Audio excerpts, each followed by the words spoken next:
You right there guys, this is Dale of Wombat Wargaming, and this is an event overview of the Warhammer World Kill Team Tournament that happened on the 24th of October, which was yesterday as I'm recording this. And just what my thoughts were on the event, like how it was, what the staff were like, how my games went, what sort of pre-game situation I was in before I turned up, and what my thoughts are and how it reflects on the competitive kill team scene. So I've organised it into categories found in the description down below, so if there's a bit you want to skip to, it's right down there. And with that out of the way, let's dive on in. Okay then, so some pre-game talk. Before I actually went to the event, I've not actually covered Kill Team 2.0 or 3.0, however you see it at the moment, the one that launched in 2021. I've not covered that on the channel yet. I did the previous edition, plenty of, love that game, but I really wanted to get my head around the new system before I actually put any content related to it up onto the channel, just so I knew what I was talking about. And the fact that I was actually able to go to this event and did fairly well in it, it kind of says to me, yeah, okay, I've got a fairly decent grasp of this game and now I feel comfortable talking about it. So what my situation was before the event. So I'd actually been inspired by Glass Half Dead's previous preview video of the WarpCoven from the White Dwarf article that launched in October. Link to his channel and the specific video I'm talking about in the description. He does great kill team content if you want to keep up with the competitive scene. And after watching that I was thinking, oh, they sound really quite interesting. I played Thousand Sons before, I really quite like the rubrics. And yeah, so I thought, do you know what? These sound like a really interesting bit of rules. I could really get an interesting roster going off here. So I just went all in on that team. I already had the rubrics from last edition, so I went and got myself some Zangors off of eBay. Someone was selling their Hexfire box, part of that, with the Zangors and the upgrade sprue, so I just yoinked that. And got some Aspiring Sorcerers cheap on Zatu. So 45 quid, I think the total team cost, added to the rubrics I already had. And of course the White Dwarf article itself, which was in the October issue for £6. So about 50 something quid just to get my team together. Obviously I'm planning on using them way beyond this. It wasn't just, okay, the event done, that's it, shelved. No, I'm planning on using these for quite a while because I think the unique rules were very quite interesting, especially for narrative campaigns. But yeah, so obviously I hadn't actually played with them before. I was waiting for the rules to come out, and so I had exactly a week before the event itself just to practice in. So I got my mate Glenn, who was planning on bringing Necrons. He was the only Necron player in the event, actually. And on the Monday and Tuesday before the weekend, we just hammered in some practice games. We had 3 games on Monday, 3 on Tuesday, another couple on the Thursday at Boards and Swords, our local gaming place in Derby. And I got hammered. Playing the WarpCoven against his Necrons, I just got decimated. Out of the 6 games we played, I won 1. So I'm looking at these and thinking, oh no, I'm really invested in these now. Do I take them or do I just go basic Thousand Sons? Because I really love the idea of this team and I love the feel of them, but they just weren't cutting it for me against his Necrons. But then when we went in on Thursday, I decided to mix it up a little bit because I've been going mostly rubric heavy. And so I said, do you know what, I've built my Zangors now, let's try them. Let's just chuck in some Zangors, see what happens. And that went much better.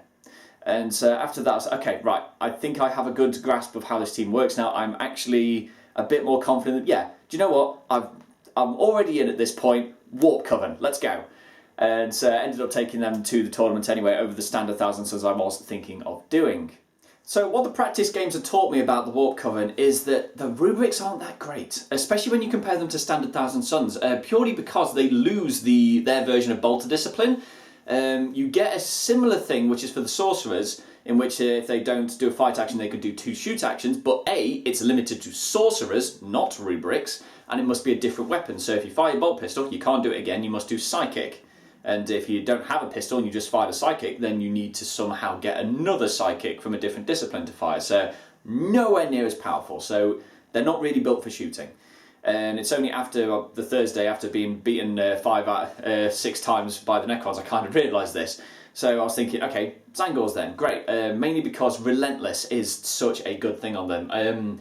I was seriously considering a lot of times not even taking a Zangor champion just because basic Zangors with Relentless is really good. Just getting those rerolls. Yeah, they're hitting on 4s, but you're rerolling everything. You're bound to get at least 2 or 3 hits in almost every combat. Excellent, excellent things to take. And then I was thinking about, okay, so what do I want to do for my roster? Because what I love about the WarpCoven is you can really leverage the roster over other teams. Most of them are limited to fire teams, so Marines, the prime example, you can take 5 in a fire team, 20 model roster, you can take 4 fire teams, assuming you don't take tacticals or scouts. and you're very limited in that. Like, that is what you take.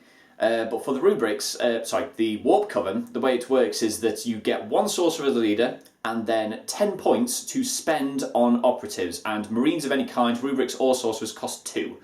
And you can bring a max of 3 sorcerers. So if you wanted, you could bring 3 sorcerers, an Icon of Flame, a Soul Reaper Cannon, and a just standard rubric. And that's your team. Or you could bring 1 sorcerer and 10 Zangors and just go nuts with it. And because of that, that left a lot of room on the roster for what I wanted to bring. So I brought both flavours of Zangor champions, both types of rubric gunners, a bunch of Zangors with blades, a couple with auto pistols, and 6 types of sorcerer. I was thinking with that sure, you can only take max 3 per game, but looking at how you could build the different things, okay, I want to put a sorcerer on this list that does something. This is my medic, this is my teleporter, this is my melee guy, yada yada yada, and then whoever I'm up against, I can bring the sorcerer for the job for it. And that was the main thinking behind it. And so I'm pretty certain that I'd got a decent roster going in, and then was just deep breath, dive in, let's go to the event and see what happens. So on the day itself, I turned up about 10 minutes just before the doors opened, because I just wanted to make sure that, yeah, I was there on time. The day started technically at 10, but pre-registration was open from 9 AM, so I just turned up just before 9 o'clock. I had 2 other people I knew coming with me who also go to Boards and Swords in Derby, but they turned up a little bit later on. So when I was there, it was just me. And immediately you get out of the car and you see, yes, these are the kill team players that are here. Well, then obviously you see the couple of rule books they're holding, right, these are the people we'll be fighting against. And everyone was so goddamn friendly. It's nuts. Like, you could just go up to anyone, hi, how you doing? Like, what have you brought? Like, oh yeah, I love those, they sound really...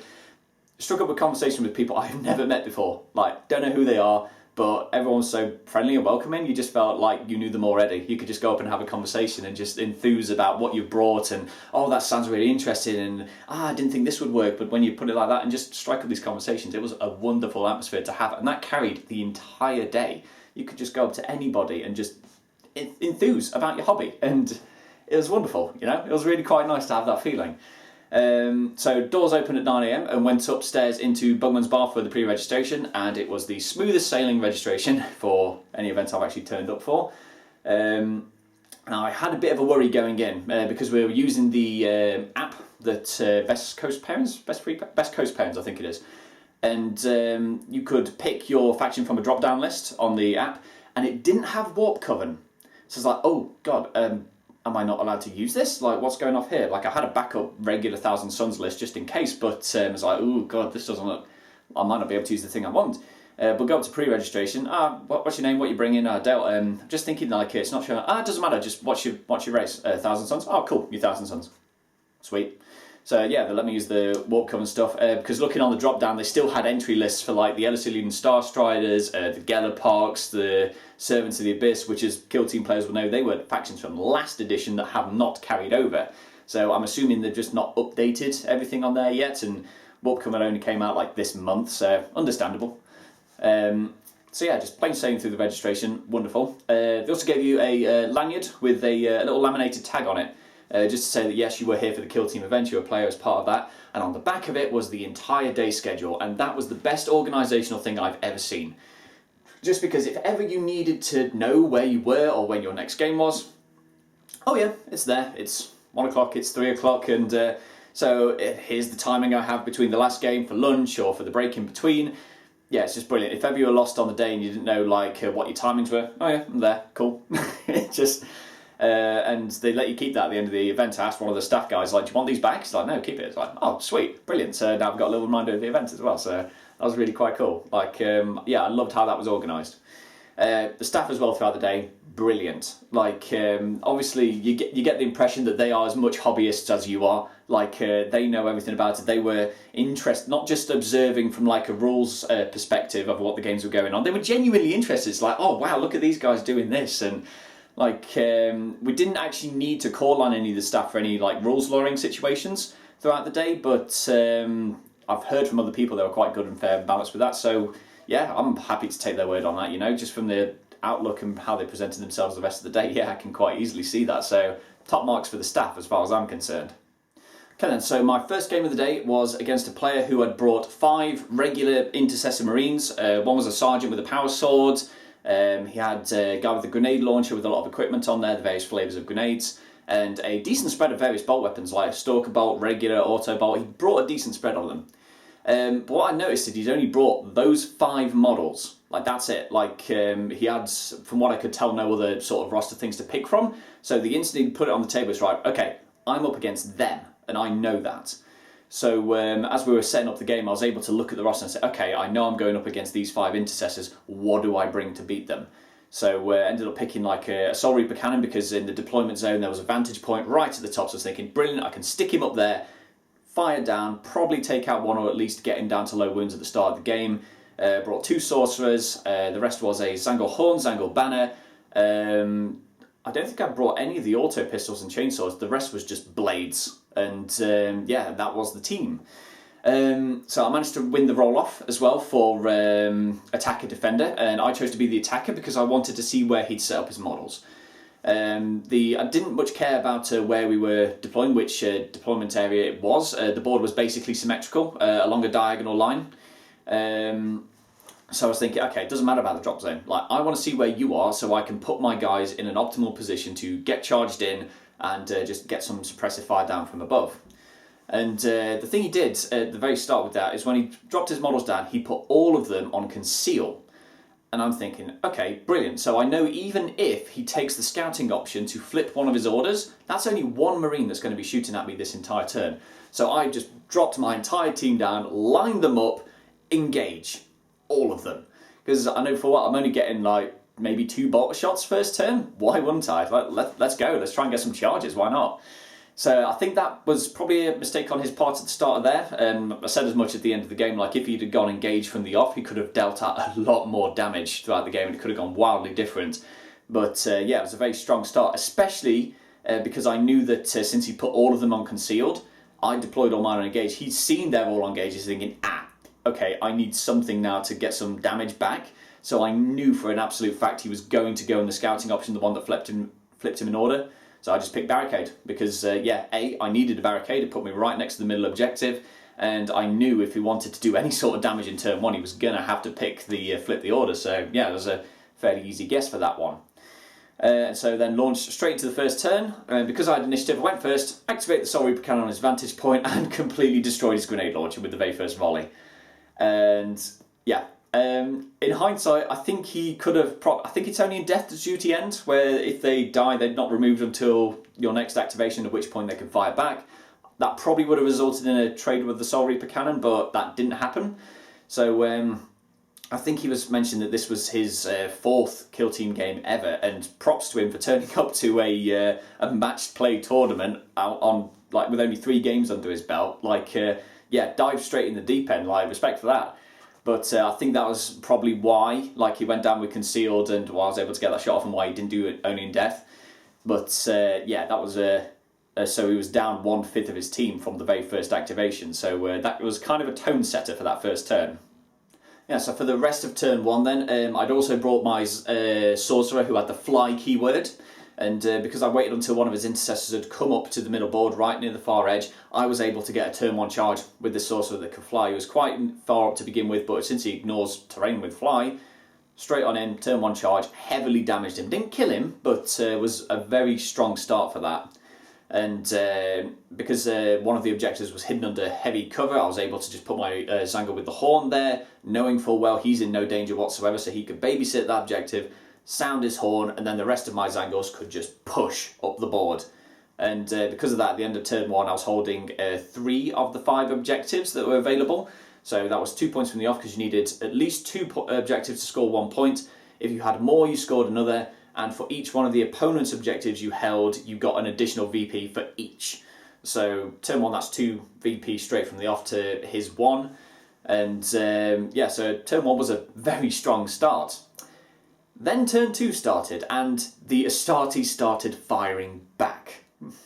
So when turn 2 started, I believe he won the initiative for that one, and yeah, obviously all his Marines were going to engage. He spent for bolter discipline, and it doesn't really matter like how well covered your Zangors are. If they're on engage and a Marine with bolter discipline can shoot them, they will melt. Yeah, even if you get really lucky and you pass one for cover and you succeed your 2 of the 5 up invulnerables, just I actually did that once.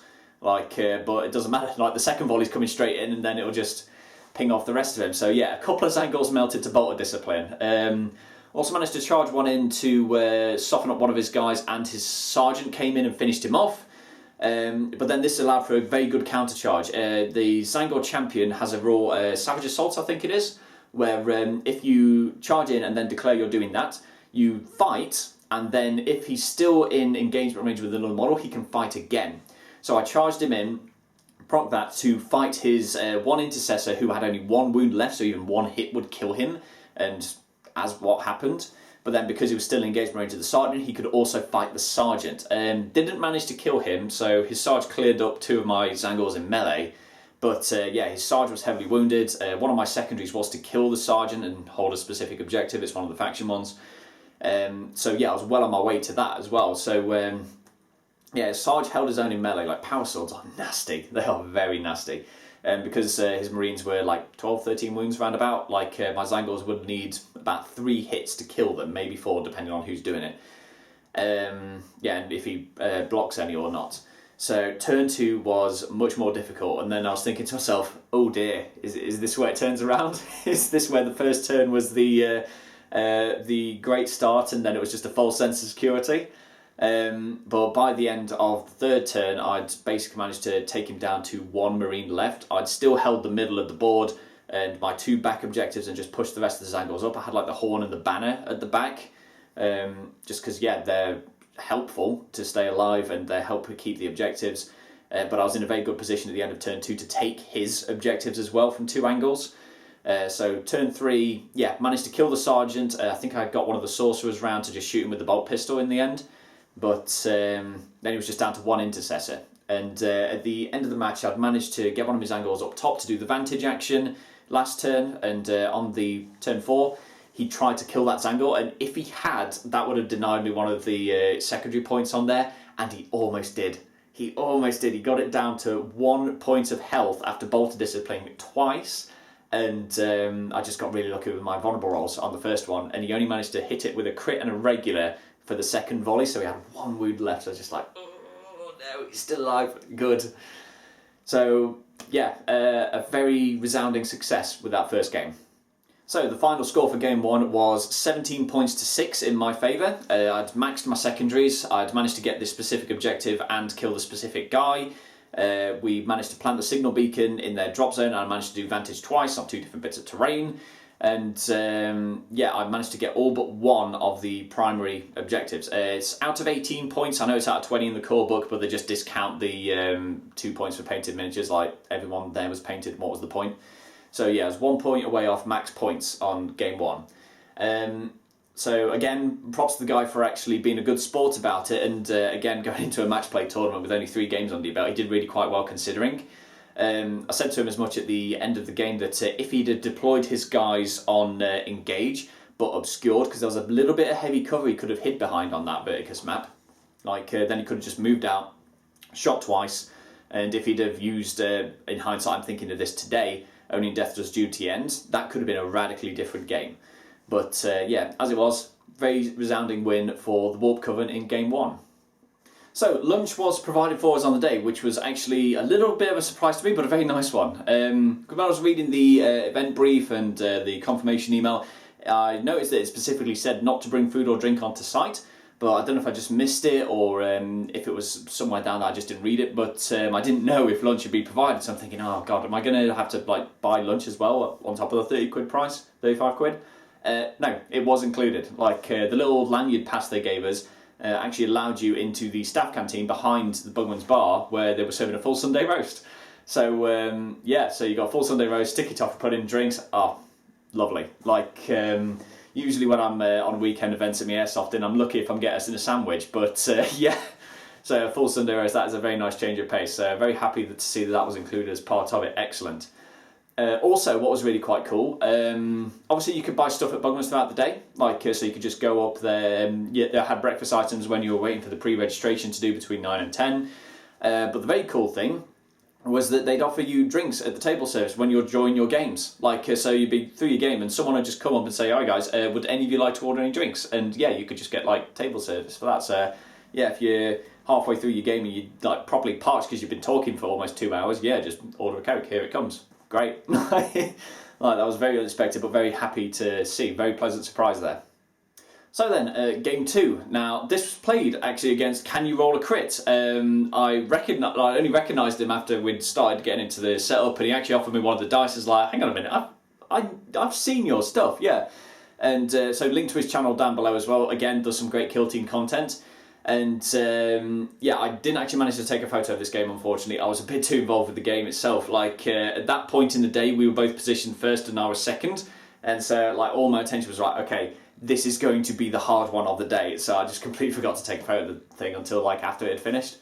But, yeah, so I was playing against his Ork Kommandos. And I just knew right from the off this was going to be a hard game. I'd actually had a little bit of pre-warning actually going into this one, purely because the guy he'd played first was someone that I'd been speaking to outside before the day had even started. And so we bumped into him again after game 1. I was just asking, how did your game go? He said that him and his Grey Knights got absolutely decimated by Orc Dynamite. So that was, I had a little bit of warning going into this one. It's like, okay, right, watch out for Dynamite. So yeah, I just had that in mind. Like when they're picking the equipment for the game, it's like, okay, where is it going? Which guys are holding? Right, you two, I'm watching you. And so yeah, had a little bit of pre-warning with that, which did actually help, I think. So just talking to people in the event actually really kind of helped me out a little bit.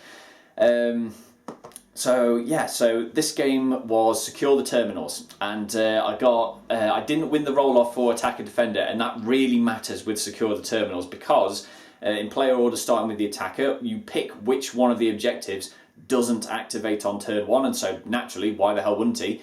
My closest objective wasn't active on turn 1.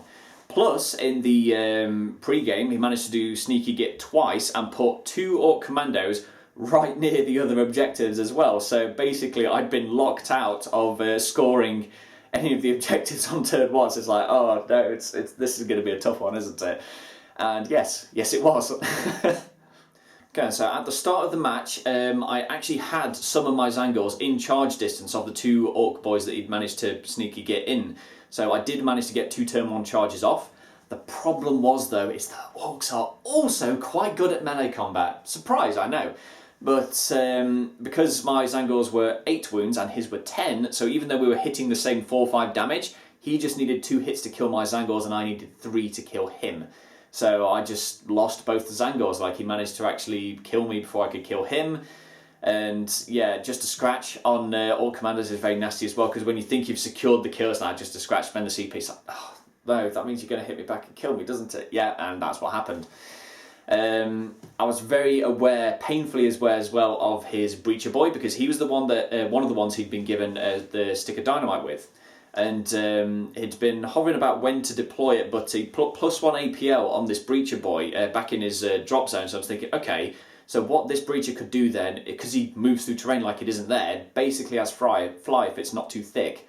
So he could move up the board, dash, and then lob that stick of dynamite pentagon. And because it's indirect, doesn't matter if I'm concealed. And because of where I was deployed, most of it was behind heavy cover, but it was all kind of clumped together. So if he'd managed to get one of my Zangors, blast, like that was potentially half my team at risk there. So I was really painfully aware of this and just like, okay, right, there is a Zangor that is poking out that wall there, and if he made that attempt now, like this guy needs to be out there, otherwise he'll get his in with the dynamite. So the instant that +1 APL went on the Breacher Boy, I was like, okay, this Zangor needs to go now, like get out, because he was putting the entire team at risk from the blast. So again, yeah, I wasn't able to get any of the primary objectives on that first game because he managed to claim both of them. Like mine was inactive, his in his drop zone was active. I don't think I got any secondaries either, actually, because the objective I needed to get for my faction one was the one in his drop zone, and the target I needed to kill for the same secondary was his grot, which was just zipping about all over the place, high up in conceal. It's like, oh, I'm not getting you right up until you try and bomb my little back wall, was it? Yeah, so I was pretty much out of reach for most of the games.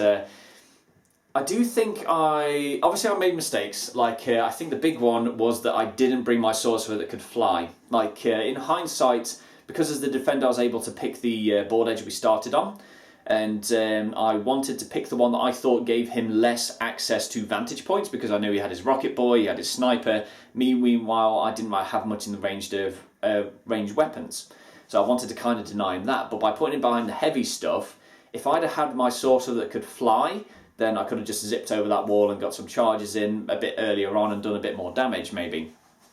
But that didn't happen, so that was a mistake on my part. So I spent those first 2 turns just trying to spread out really, because those dynamite was really threatening, and I just trying to, at the end of the second turn I was just thinking, okay, right, it's clear I'm not getting the primary. Let's just focus on secondaries, so that, because I kind of realised halfway at the end of turn 1 that, yeah, I'm probably not going to win this one.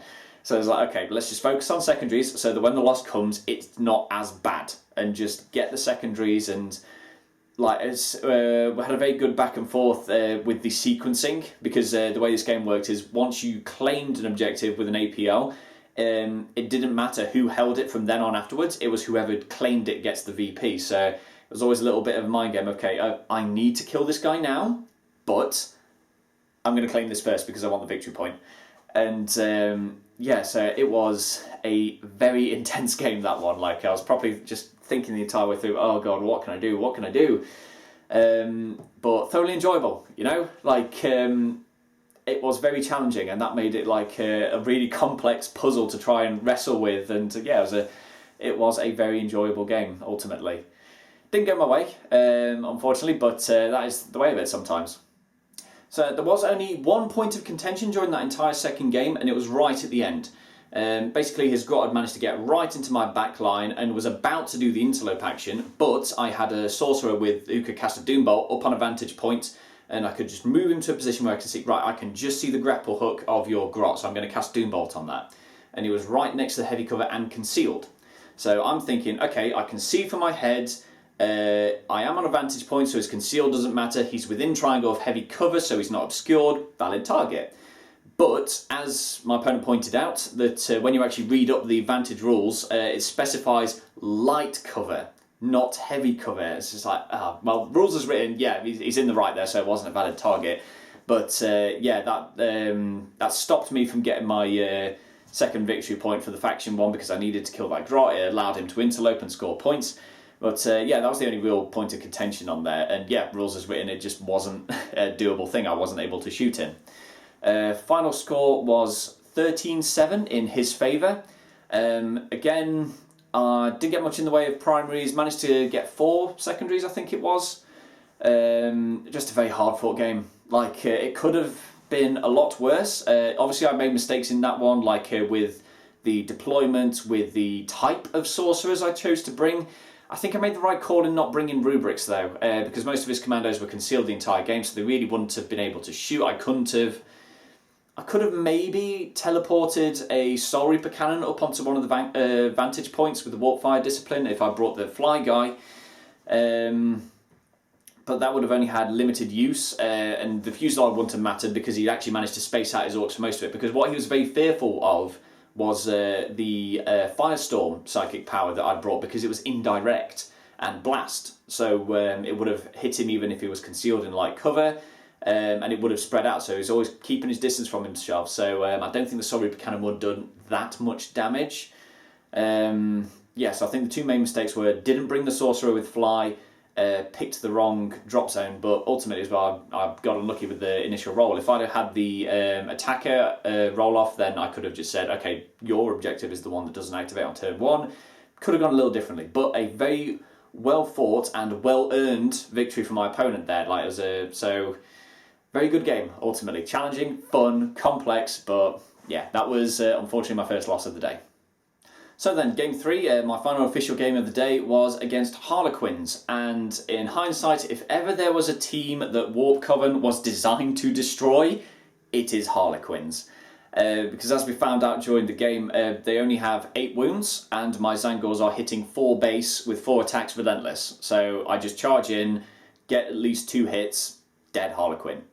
And since the Zangors equaled the amount of Harlequins, plus I had 2 sorcerers on side as well, and his ranged weapons were range pentagon or worse, some of them were down to square range, yeah, I had no problem whatsoever just putting all my Zangors lined up on the deployment zone, all of them on engage, and took the horn right at the start so they got that extra triangle of movement, and whenever the Harlequins came up to claim an objective, in goes a Zangor to charge and just kills one. It was over very quick. By the end of turn 2, he was down to just one Harlequin remaining, and I'd scored pretty much most of the primary. I was on track to max out the primary and the secondaries as well. So at the start of turn 3, he just had one Harlequin left. He'd managed to get into my back line and was doing the vantage point. He also eventually would go on to drop a signal beacon, but I'm looking at it thinking, okay, I've took out 7/8 of his team at this point. There's still 2 turns left.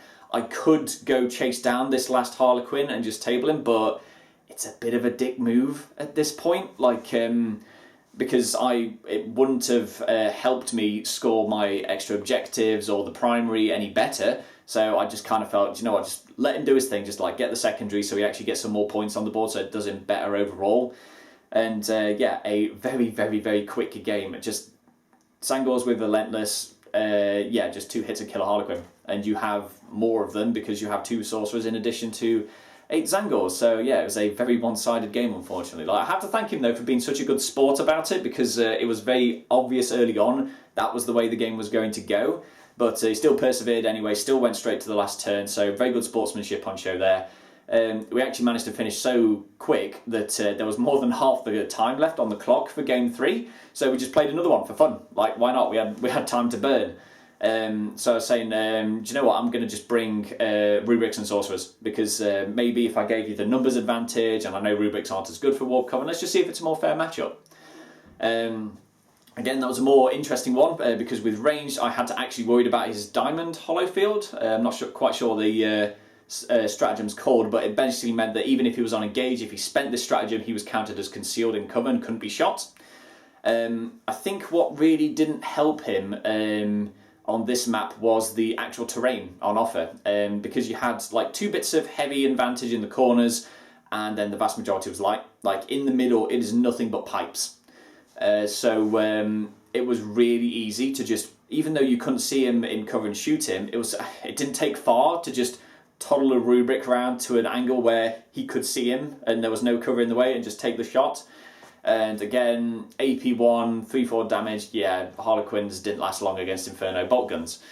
So that game ended with me actually tabling him that time when he had 1 Harlequin left, locked in combat with my Soul Reaper cannon, managed to bring the sorcerer over within square of it, so when the Soul Reaper activated, he had 3 APL, which had him enough to step back for 2, shoot for 1, and kill the last Harlequin. So yeah, I think he did play them the best he could have. I think given the circumstance, the mission, the terrain, I think it was just a bad matchup for him. Yeah, I don't think there was actually that much more he could have done to make that better. Like maybe if he'd have just held back a little bit, like wait for me to come in and like just do some hit and run attacks, or like shoot, because they have 3 APL, so if they could have got to a position where they could shoot me, charge and then fight, so hopefully the target would have been wounded, then the Harlequin maybe could have killed it in melee without taking that much damage. Maybe, but that is a big maybe, and it would take a lot of self-restraint, and there wasn't that much cover that wasn't around the objectives. So yeah, I think he did the best he could in that situation. It was just a bad matchup for Harlequins to end up against WarpCoven. So yeah, that game I ended up maxing the primary and the secondaries for a full 18 points. So then after game 3, or game 4 for me, because we managed to squeak in one just for fun after game 3 had been done, we had about half an hour before the prizes were announced. So that had plenty of time to just wander around the shops and just have a look at all the cool armies on display. Like I'm showing the 2 favourite ones that I found just in the pictures at the moment.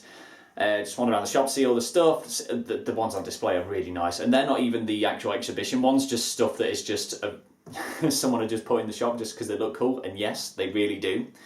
I was able to wander around all the Forge World stuff, see all the really cool massive bits that I will never be able to afford or justify even if I could, but still love the look of them anyway, and even managed to pick myself up a little limited edition Christmas squig. So yeah, that wasn't too bad all in all.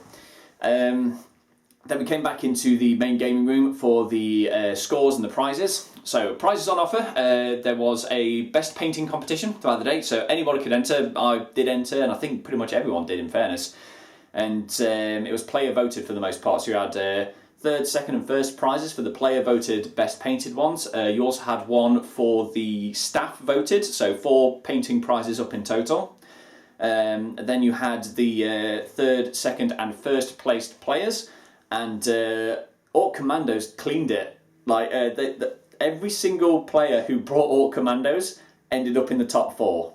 So that takes a bit of analysis later on. I think we'll come back to that later. But yeah, and the guy who won it was Can You Roll a Crit, who I played in second game. So again, congratulations. It was a hard-fought second game, and it still managed to take it all the way to the top. So yeah, very well deserved, I think. They also had the player that the players themselves had nominated as the best sportsman, the best player of the day. And so obviously you only were playing against 3 opponents. You could vote for 2. And it's whoever had the most votes and was highest in the points standing. So obviously you had to play well as well. But yeah, so total of 8 prizes going out. Some very nice glass trophies for the guys who did the painting contest. And a bronze, silver and gold chainsword for the people who won. Okay, right. This is what is going to make me come back. I want one. For real. I saw these things like, oh, that's so cool. It's such a cool trophy. Like, no, I am definitely coming back, and I am not going to be satisfied until I win one of those things. Yes, I'm definitely coming back for the event if nothing else. So then, let's have a look at where everyone finished and just have some points that we can pick out of this for topic of discussion. So obviously, there were 4 people that played Ork Kommandos, and all of those 4 people finished in the top 4. Does this mean Kommandos are overpowered? Now, after the last Warhammer World tournament, where Talons of the Emperor completely cleared house, that's what everyone concluded. And I am not as convinced this time as I was back then about the Talons of the Emperor. Like, I think with the Ork Kommandos, the terrain really helped, because a lot of it on offer was heavy at the back, sure, but the vast majority of the middle was light. And since Kommandos are pretty much always concealed, they can charge and fight from concealed, so why wouldn't they be concealed all the time? I think it really helped in that favour, that and the type of missions they were on about, because the missions we were playing through the day, there were multiple objectives, so I think it did favour having a decent amount of operatives on the table.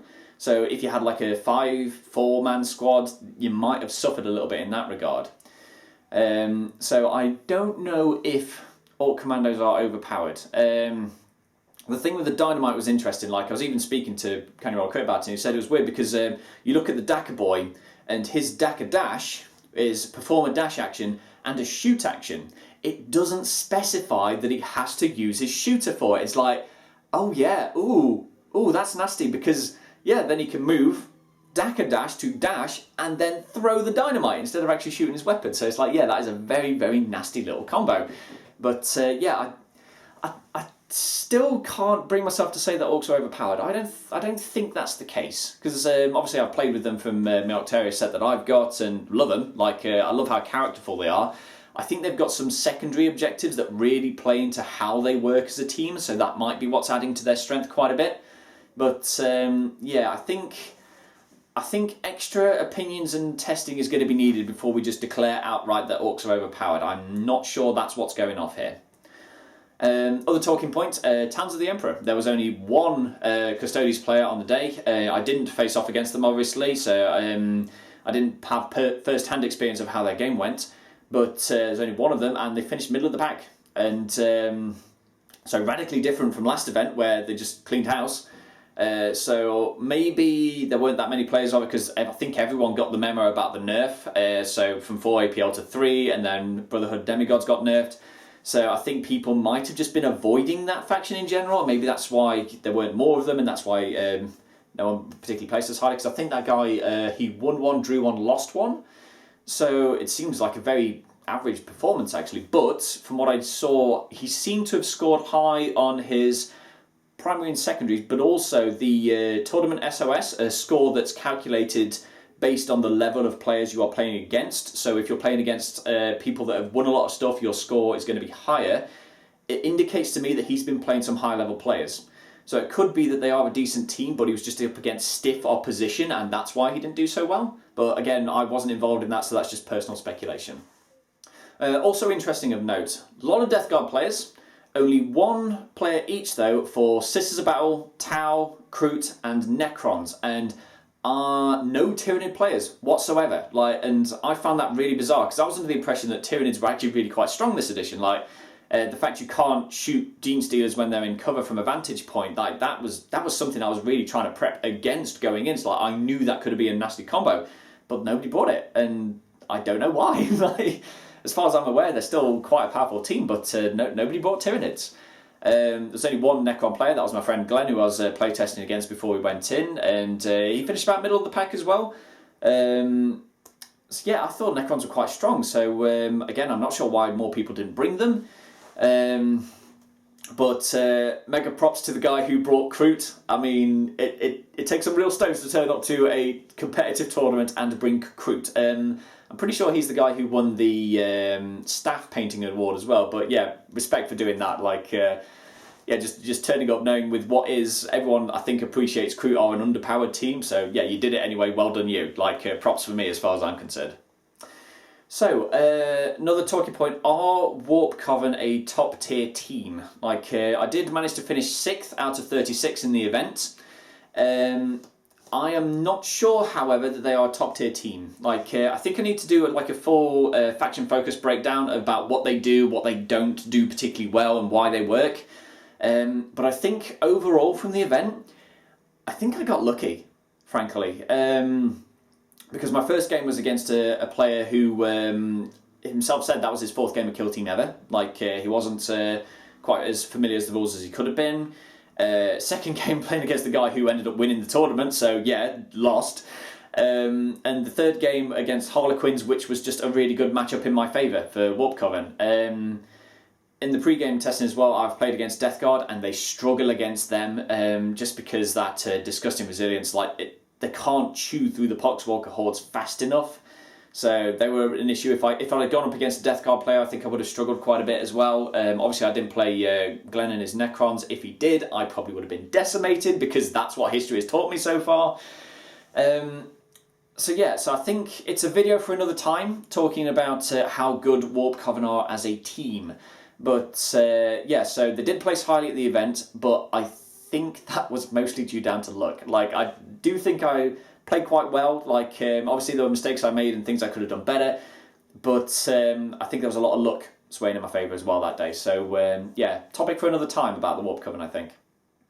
So overall then, absolutely loved the event. It was really fun. The atmosphere was brilliant, beginning to end. Everyone was so welcoming, players, staff. You could just talk to anyone and just have a nice conversation and just enthuse about your favourite hobby. And yeah, it was just a wonderful day spent, honestly. It was just really nice feeling, just being able to walk around, have some really intense fun games, and just talk about your favourite stuff and just see everything you really like in the display cabinets. I think 35 quid is quite a good price for it, honestly, especially compared to my Airsoft weekends, which charge about the same, and you get way less comfortable facilities, and maybe you don't even get lunch, and when you do, it's a sandwich. So yeah, having an included Sunday roast as the lunch for it, yeah, no. Good value as far as I'm concerned. Perfect. It's a pretty decent price for the day. Well worth the experience. Very happily going to go again. So yeah, I would recommend, if you can, turn up to another Kill Team tournament at Warhammer World. Thoroughly enjoyed the day. Highly recommend it. And I do want to go back, purely because it was fun and I want to repeat the experience. But also, I want to win me one of those chainswords. It's such a cool trophy. Just looking, it's like, oh. Yeah, I'm gonna have to get me one of them somehow. Whether I bring WarpCoven again, I am not sure. Maybe I need to do a bit more learning of the faction itself before I can really get to know it. And I definitely need to reevaluate my secondaries. I think in some cases I got quite lucky with the ones I did get and was punished when I picked bad ones. So yeah, not sure if I'll pick WarpCoven again, but I'm definitely going back. And yeah, if they do another Warhammer World event for Kill Team, I am going to be there, and I hope you will be too. So I hope you've enjoyed this video review of the Warhammer World Kill Team events for October 24th. If you've got any comments you'd like to share, or share your own experience of the day, leave it down in the comment section down below, and I'll get back to you as soon as I can. And until next time, this has been Dale of One Vs Wargaming.